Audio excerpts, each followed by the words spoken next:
Assalamualaikum warahmatullahi wabarakatuh. Ya, ini kita lanjut tentang Al-Quran. Saya tidak tahu kapan pernah saya melihat arti Quran itu. Udah zaman dahulu kala. Itu artinya bacaan, tetapi ada, seingat saya itu dalam kurung berulang-ulang. Tentu yang paling paham tentang itu ya mereka para ahlinya ya.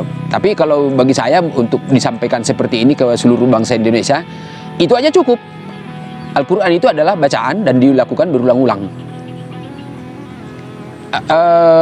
Nah, ada yang menurut saya, ini sedikit saya mengawali budaya atau kebiasaan umat Islam mempraktekkan membaca tadi itu.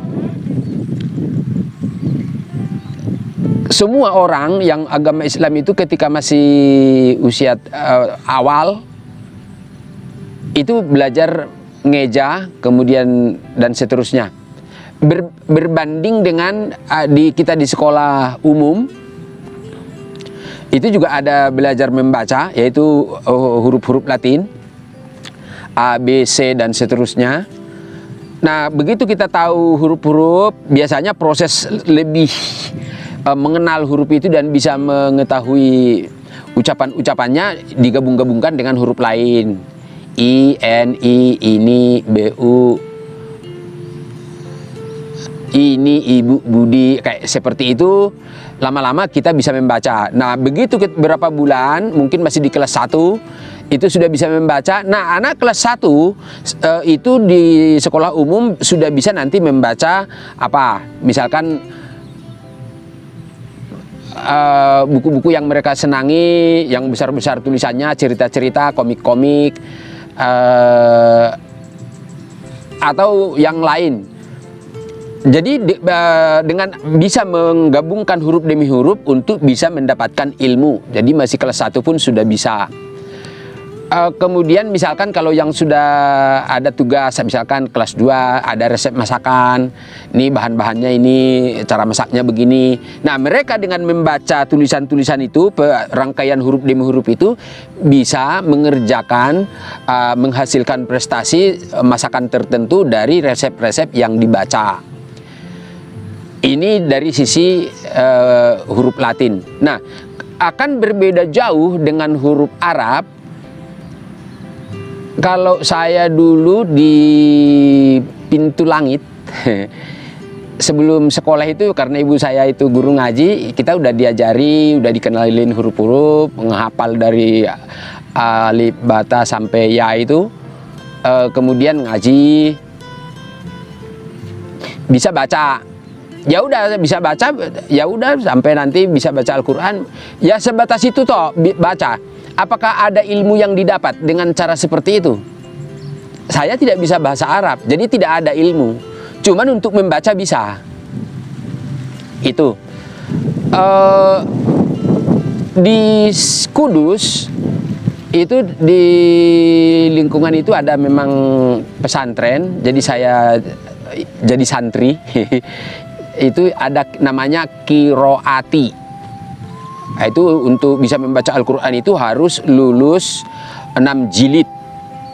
Kemudian nanti ada lagi tahap-tahap berikutnya untuk pengayaan dan seterusnya sampai saya istilah-istilahnya saya tidak tahu. Saya baru di jilid 3. Tetapi ini sudah agak berapa bulan saya mandek ini. Kenapa? Karena bagi saya itu kok ini menjadi sebuah kebablasan atau berlebihan. Bagus kita, menurut saya memang harus bisa pas huruf-hurufnya, makhrajnya, ininya menurut saya memang harus seperti itu. Cuman ketika itu sudah sangat berlebihan, apalagi harus menghafal sekian banyak, itu juga menghafal Al-Quran itu menurut saya ada sisi buruk. nanti saya akan jelaskan di kesempatan lain di mana sisi buruknya, karena saya juga dulu banyak beberapa ratusan ayat-ayat Al-Quran itu yang saya hafal, tapi Allah menghilangkan itu semua dari ingatan, dan saya tidak berani untuk terus menghafal kembali itu, tidak berani, karena saya tahu apapun yang Allah berikan memang itulah jatah saya. Dan sampai sekarang itu yang jatah saya itu hanya ada 26 pasang saja, itu yang saya gunakan untuk sholat setiap hari itu, dari udah terurut, yaitu mulai dari Al-Baqarah itu nanti ada pasangannya, terus ada lagi ayat lain ada pasangannya, sampai nanti itu ada 26 pasang. Jadi tidak, kalau selama ini kita dengar sholat itu kan itu ada surat-surat pendek yang dibaca, saya kira itu juga tidak salah. Tetapi kalau saya, karena memang prosesnya panjang, jadi Allah sudah memberikan ayat-ayat yang Allah kehendaki untuk saya, dan ayat-ayat itu mungkin memang sekaligus modal saya yang berkaitan dengan bagaimana membangun bangsa. Saya yakin nanti juga setiap pribadi itu akan Allah beri sesuai kebutuhan bidangnya masing-masing. Misalkan mereka yang ke dokteran, yang ke pertanian, yang ke ilmuwan-ilmuwan lain, atau di perdagangan. Saya yakin nanti ketika dia melakukan seperti yang saya lakukan itu, akan Allah berikan ayat-ayat yang memang dia butuhkan sebagai pedoman hidupnya sampai dia selesai hidup. Apakah sebanyak saya 26 atau mungkin lebih dari itu atau kurang dari itu hak prerogatifnya Allah menurut saya yang menentukan.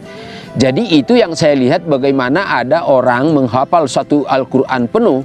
Kalau saya melihat dari bagaimana Allah memberikan saya petunjuk, itu saya kira itu sangat tidak baik. Dalam arti tidak baiknya itu, Allah sebenarnya ingin memberikan petunjuk untuk si orang tersebut, karena tidak mungkin dan mustahil ada orang yang akan menggunakan sebuah ayat itu sebagai petunjuk dan pedoman hidup. Saya yakin Allah sudah tahu untuk orang ini dia butuhnya mungkin berapa ayat saja, dari mana, dari ayat surat mana itu sudah Allah skenariokan. Tapi kalau orang itu sudah menghafal semuanya, bagaimana lagi Allah memberi? Dan yang dihafal itu sama sekali tidak ada kaitannya dengan petunjuk dan pedoman perjalanan hidup, tidak ada kaitannya. Itu hanya sebatas kalau ya udahlah, seperti itu. Kurang lebih saya hanya ingin menggambarkan untuk yang menghafal itu sisi baiknya di mana. Tapi kalau bagi saya itu nantilah dengan para ulama bisa dibicarakan. Sederhananya, kalau menurut saya dalam membaca Al-Quran itu harus sama seperti yang Latin. Artinya bagaimana kita kemampuan bisa membaca atau merangkai huruf demi huruf yang ada dalam bahasa Arab itu tujuannya sama seperti membaca merangkai huruf dalam huruf Latin, itu untuk mendapatkan ilmu. Sehingga kalau kita sudah bisa membaca Al-Quran itu bisa nanti menjadi pedoman dan petunjuk perjalanan hidup. Memang yang menjadi permasalahan itu justru karena itu berbahasa Arab. Jadi kalau kita bahasa Arabnya kan tidak mengerti maksud dan tujuannya, tidak tahu artinya. Nah ini menurut saya bagaimana ya nanti para ulama, para ahlinya itu membuat bahasa kedua Indonesia itu tidak lagi bahasa Inggris, tetapi bahasa Arab. Karena kalau misalkan saya sendiri memang sama sekali tidak bisa bahasa Arab, kalau misalkan saya bisa bahasa Arab, jadi saya tidak perlu membaca terjemahannya, karena sebagaimana saya terbiasa mengalih bahasakan bahasa Inggris ke bahasa Indonesia, saya merasakan itu ada sejumlah informasi yang tidak bisa teralih bahasakan.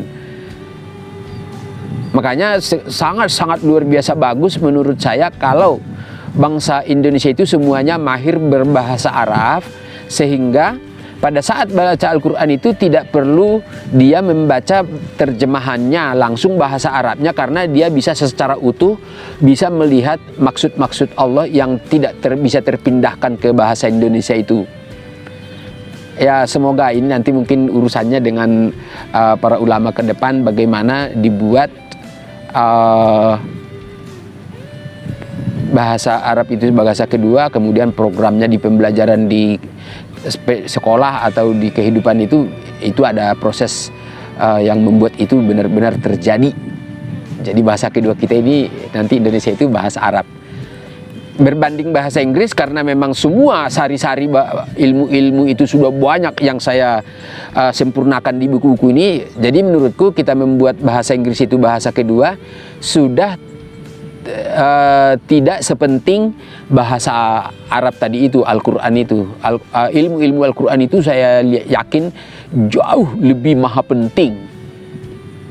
Oke, itu untuk membaca Al-Quran. Saya kira untuk membaca ini seperti itu aja ya pengantarnya. Tapi hikmahnya menurut saya tetap sangat luar biasa ketika kita nanti banyak mengubah cara memfungsikan Al-Quran. Terima kasih. Assalamualaikum warahmatullahi wabarakatuh.